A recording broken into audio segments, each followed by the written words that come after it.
Hey guys, so today you and I are going to talk about treating your mind as a computer. So let's get into it. So the question in question was, Frederick, do you ever treat your own mind as a computer and intentionally feed yourself information and ideas to develop the world that you would like to see and intentionally filter and eliminate sources to the contrary? Now Google does that for me, so I don't have to. But whenever I'm given the choice, what I usually do is to look at something, use my magical thinking tool that it was actually funny. It was the other day I had a conversation with a subscriber who asked the question. He posed the question, which I think is interesting because we agreed in terms of values, but at the same time I have to apply my frame, otherwise it's not going to work for me. So he said basically, why is it that so many software developers care so much about their salary? Why is money so important to people in the IT industry? Isn't it short? It must be better to be fulfilled, because what good is it to have a good job if you don't feel fulfilled with what you do?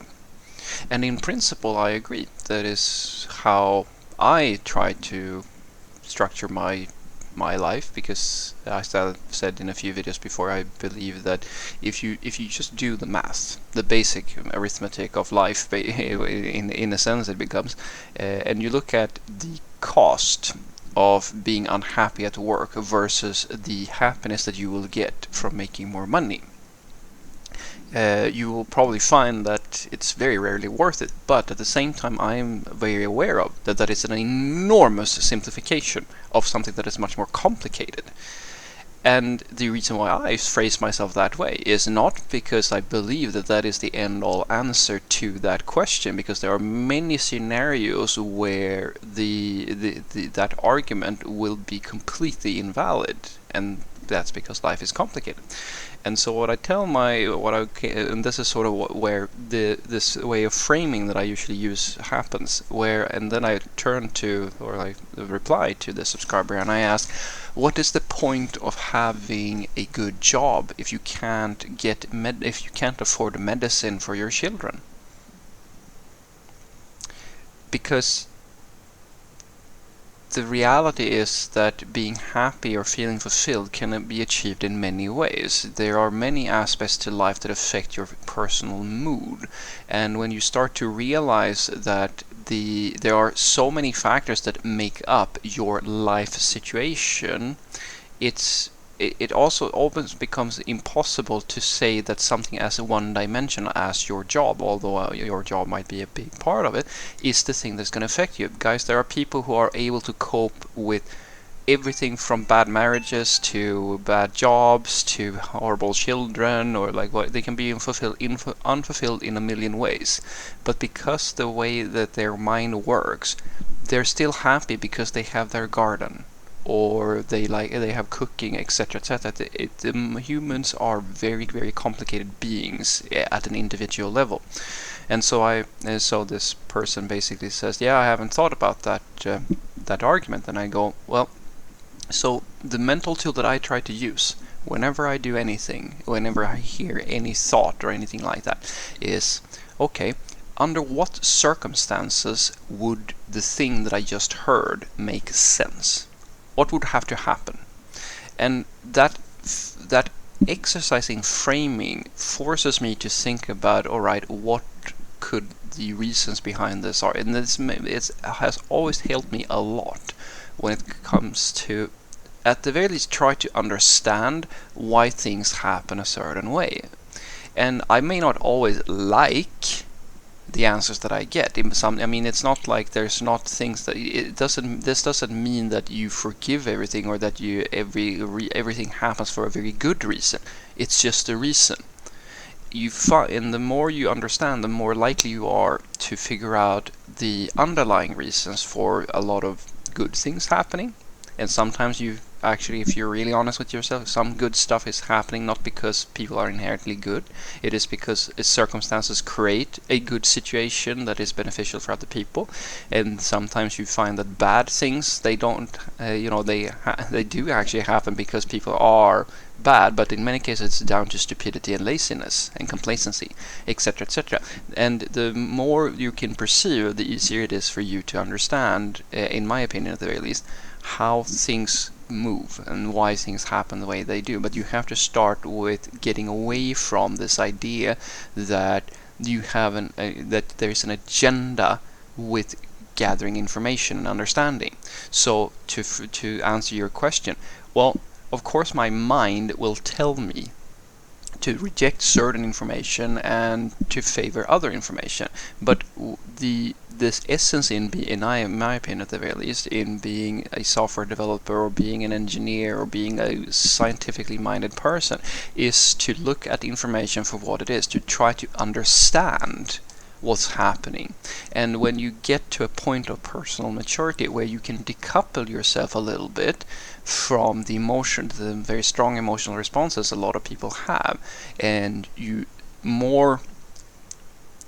get to be in more control of your emotional responses, the faster you can start applying this sort of mindset.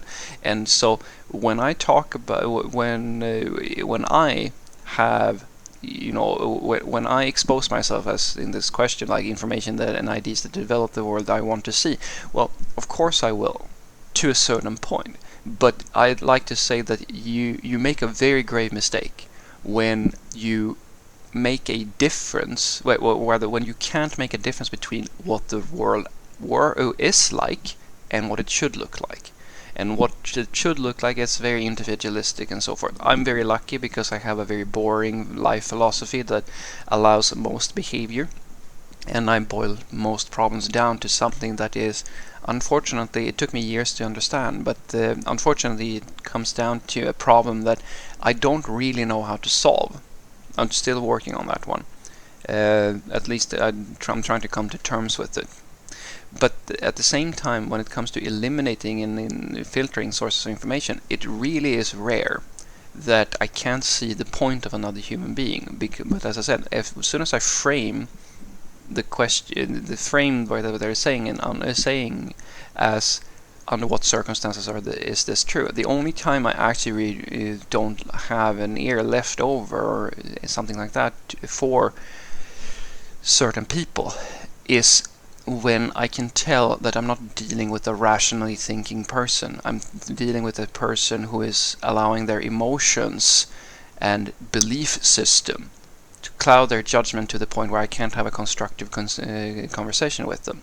And unfortunately, that is the vast majority of extremists, and they are very popular on the internet, on social media, in media, etc., etc. And that is one of the reasons why I usually am very selective with who I talk to. I'm never selective. I'm never, as I like to say, I don't care if you're a professor a scientific professor, a researcher, or if you're like a completely uneducated person, or if you're a priest or a doctor or a politician. I do not care what the context is. If I can hear that you have done some thinking and you can present rational, reasonable arguments and have a good logical train of thought, something like that, and I can hear that you're not coming from a place of anger and hate, you're actually trying to relay information, then we can have a conversation. And sure, you can make that into that I filter things that are contrary to what my interests are, but it really isn't as dramatic as all that, because in Republican versus Democrat, or all these sorts of discussions, I'm a boring middleman. I'm a boring pragmatist who lives in the middle of both of these extremes. So I've always found that some things I agree with and some things I don't agree with, almost regardless of which ideological type of person I'm dealing with. So what I want you to take away from this is that no, I wouldn't go as far as to say that I treat my mind as a computer and I intentionally feed my information. It sort of happens, as I said, organically. You will go for things that you enjoy and you look for, and you will not spend time on things that you don't find all that interesting. The thing that I usually do, which I think is very helpful, is, as I said, try to frame everything you hear as under what circumstances would this make sense. And that's not because you agree with the person, it's not because you're trying to become this, I forgive everything or I believe in everything type of person. It is so that you can understand why this person thinks the way they do. It's exactly, in my opinion, as when it comes with software development.